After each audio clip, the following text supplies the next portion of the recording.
ನಮಸ್ಕಾರ ಆತ್ಮೀಯ ಬಂಧುಗಳೇ. Today is very auspicious day. ಈ ದಿನ ನನ್ನ ಜೀವನದ ಒಂದು ವಿಚಾರವನ್ನು ಹಂಚ್ಕೋತಾ ಇದ್ದೇನೆ. ನಾನು ಆಟೋ ಡ್ರೈವರ್ ಆಗಿ ಕೆಲಸ ಮಾಡ್ತಾ ಇರುವಾಗ ಕೆಲವು ಪ್ಯಾಸೆಂಜರ್ಸ್ಗಳನ್ನು ಕೆಲವು ಅಪಾರ್ಟ್ಮೆಂಟ್ಗಳಿಗೆ ಡ್ರಾಪ್ ಮಾಡ್ತಾ ಇದ್ದೆ. ಸೊ ಆ ಸಂದರ್ಭದಲ್ಲಿ ನಾನು ಯೋಚನೆ ಮಾಡ್ತಾ ಇದ್ದೆ, ನಾವು ಈ ಥರ ಒಂದು ಅಪಾರ್ಟ್ಮೆಂಟ್ನಲ್ಲಿ ಇರಬೇಕು ಅಂತೇಳಿ. ಸೊ ಕೆಲವು ವರ್ಷಗಳ ಹಿಂದೆ ನಾನು 2015ನೇ ಇಸ್ವಿಯಲ್ಲಿ ಕ್ರಿಸ್ಟಲ್ ಡೋಲೋಮೈಟ್ ಅನ್ನೋ ಅಪಾರ್ಟ್ಮೆಂಟಿಗೆ ನಾನು ಡಿಸೆಂಬರ್ 13, 2015ಕ್ಕೆ ಹೋದೆ. ಲಾಸ್ಟು ಈಗ ನಾನು 2025 ಅಕ್ಟೋಬರ್ವರೆಗೂ ಅದೇ ಅಪಾರ್ಟ್ಮೆಂಟಲ್ಲಿದ್ದೆ.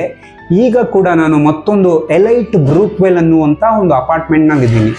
ಇದು ಸಾಧ್ಯ ಆಗಿದೆ ಹೇಗೆ ಅಂತ ಹೇಳಿದ್ರೆ, ನಾವೇನು ಅಂದ್ಕೋತೀವೋ ಅದಾಗುತ್ತೆ. ಮೊದಲು ಮನುಷ್ಯನ ಮನಸ್ಸಿನಲ್ಲಿ, ನಂತರ ವಾಸ್ತವಿಕ ಜೀವನದಲ್ಲಿ.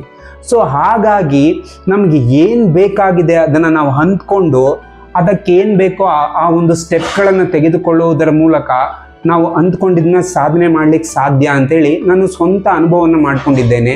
ಸೊ ತಮಗೂ ಕೂಡ ಸಾಕಷ್ಟು ಜನರಿಗೆ ಈ ಅನುಭವ ಬಂದಿರುತ್ತೆ.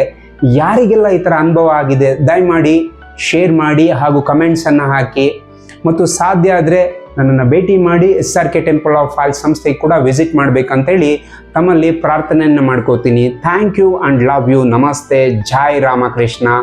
ರಾಧೆ ರಾಧೆ.